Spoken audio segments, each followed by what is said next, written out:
Sound media देख रहे हैं। किसान आंदोलन से जुड़ी हर खबर आप सभी के सामने हम लेकर के आने लग रहे हैं। टिकरी बॉर्डर की बात करें या फिर सिंघू बॉर्डर की बात करें, लगातार किसान आंदोलन से जुड़ी जो खबर है सबसे पहले लेकर के आने का प्रयास करते। एक बार फिर हमारी टीम सिंघू बॉर्डर के ऊपर पहुंची है और जो हरियाणा के क्या पूरे देश के जो किसान लाखों की संख्या में जो जनसैलाब यहाँ पर उमड़ा है, कैमरामैन को कहूँगा कि घुमा करके दिखाए भाई हरियाणा के जो किसान हैं वो भी यहाँ पर पहुँचे। और जो कांग्रेस पार्टी के जो सचिव है हमारे साथ वीरेंद्र राठौड़ इसमें मौजूद हैं। सबसे पहले तो राम राम जी। राम राम भाई। और कैसे हैं सर? ठीक है, बहुत बढ़िया। आपके दर्शकों को भी मेरी राम राम है। बिल्कुल। अच्छा, सबसे पहला प्रश्न मेरा ये रहेगा कि जो लाखों की संख्या में जो दिल्ली में किसानों ने कूच कर दिया है, बीजेपी सरकार बार बार मतलब प्रेस कॉन्फ्रेंस के माध्यम से एक बयान दे रही है कि किसानों के हितों के लिए हमने तीनों अध्यादेश लागू किए हैं, वो किसानों की भलाई के लिए है। लेकिन जो कांग्रेस पार्टी यानी कि विपक्ष बार बार कह रहा है, बीजेपी के दिग्गज नेता कह रहे हैं, प्रधानमंत्री भी कह रहे हैं, हरियाणा के मुख्यमंत्री मनोहर लाल खट्टर ने 2-3 दिन पहले प्रेस कॉन्फ्रेंस के माध्यम से कहा है कि कांग्रेस पार्टी इनको बरगलाने का कार्य कर रही है। क्या कहना चाहेंगे सर इसके ऊपर? देखिए, एक भ्रम फैलाया जा रहा है पूरे देश के अंदर जी। और भ्रम इस बात का फैलाया जा रहा है जी। कि जैसे सरकार बड़ा सकारात्मक रवैया अपनाए हुए और किसान अडिग हैं और उनको उकसाने का काम कुछ राजनीतिक दल कर रहे हैं। इस प्रकार का वातावरण पूरे देश में बनाने का प्रयास किया जा रहा है और भारतीय जनता पार्टी भी प्रेस कॉन्फ्रेंसिस के माध्यम से पूरे हरियाणा के अंदर और पूरे देश में ये माहौल बनाने का प्रयास कर रही है।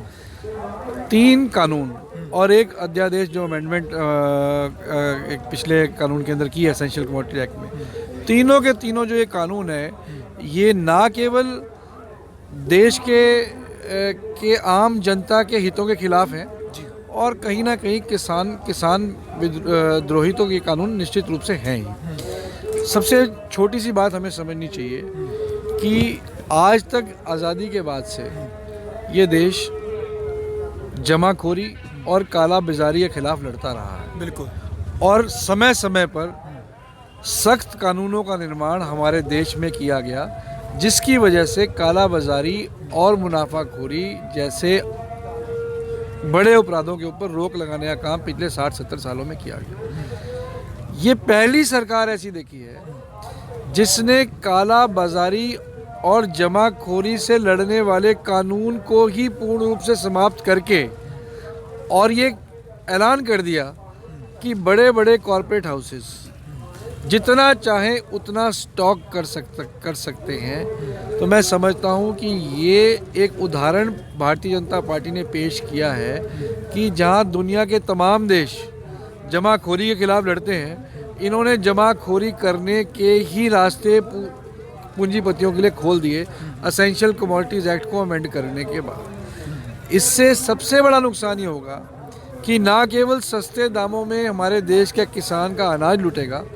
परंतु महंगे दामों में इस देश के 130 करोड़ लोगों तक अनाज पहुंचेगा।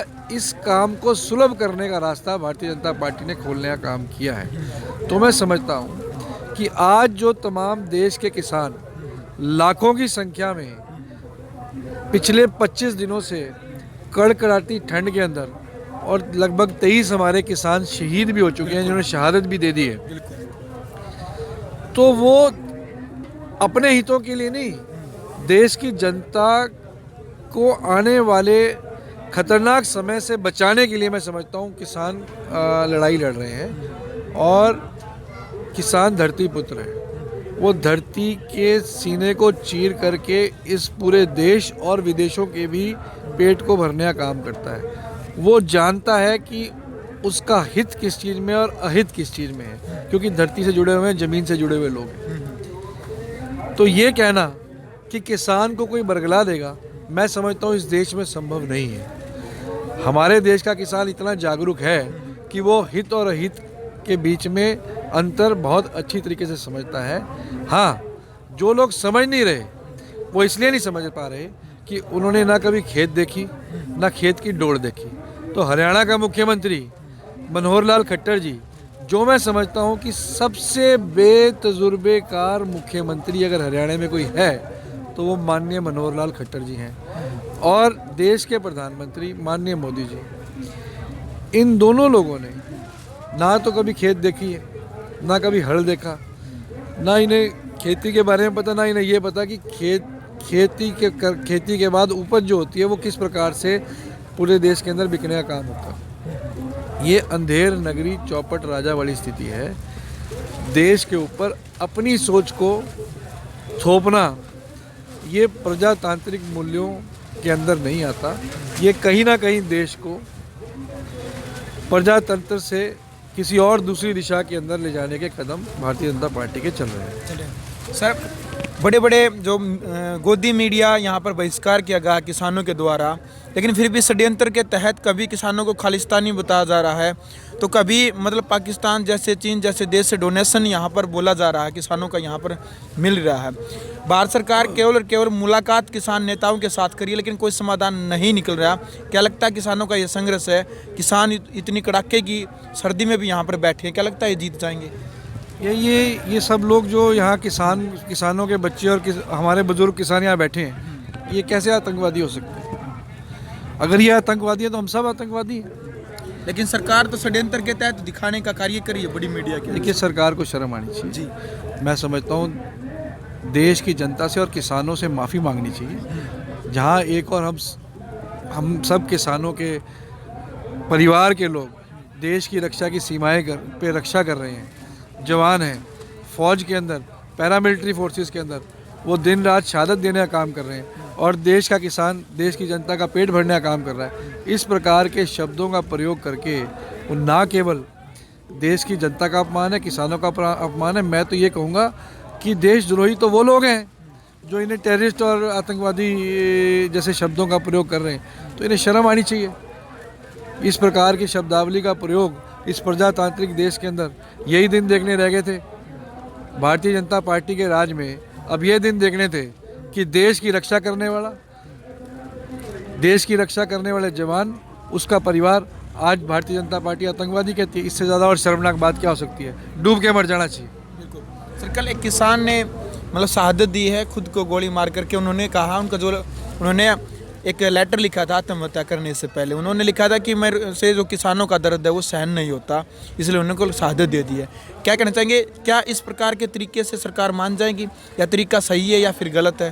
क्योंकि डट कर के मुकाबला करना है, किसानों ने डट कर के आंदोलन को लंबा चलाना है, सरकार जब तक नहीं मानती तब तक। क्या तरीका सही है फिर गलत है सर? ऐसे देखिए भारद्वाज जी, सिंगड़ा वाले बाबा जी राम सिंह जी, वो एक संत और महापुरुष थे। बिल्कुल जी। और पूरा इलाका, हमारा इलाका करनाल जिला ही नहीं, पूरा उत्तरी भारत के लोग जो हैं और विदेशों से भी उनको संत के रूप में उनका आशीर्वाद लेने के लिए हमेशा सिंगड़ा हमारे जो गुरुद्वारे वहाँ पहुँचा करते थे।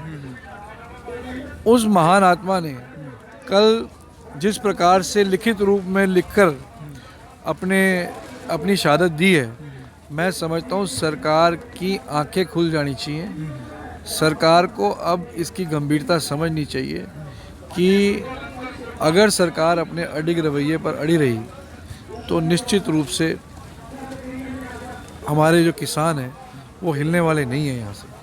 तो मेरा तो आपके माध्यम से सरकार को अपील है कि जल्द से जल्द इसका हल निकलना चाहिए और ये तीनों कानून जो है ये वापस होने चाहिए। बिल्कुल। चलो, बहुत बहुत धन्यवाद सर ग्राउंड मीडिया से बात करने के लिए। बहुत बहुत धन्यवाद। तो ये थे हमारे साथ कांग्रेस पार्टी के जो सचिव हैं वीरेंद्र राठौड़। जो तमाम जानकारियां हैं किसान आंदोलन से जुड़ी, हर खबर आप सभी के सामने हम लेकर के आते हैं। आपको वीडियो अच्छी लगी तो आप इस वीडियो को ज़्यादा से ज़्यादा शेयर करें। ग्राउंड मीडिया के लिए सिंघू बॉर्डर से मैं जवाहर।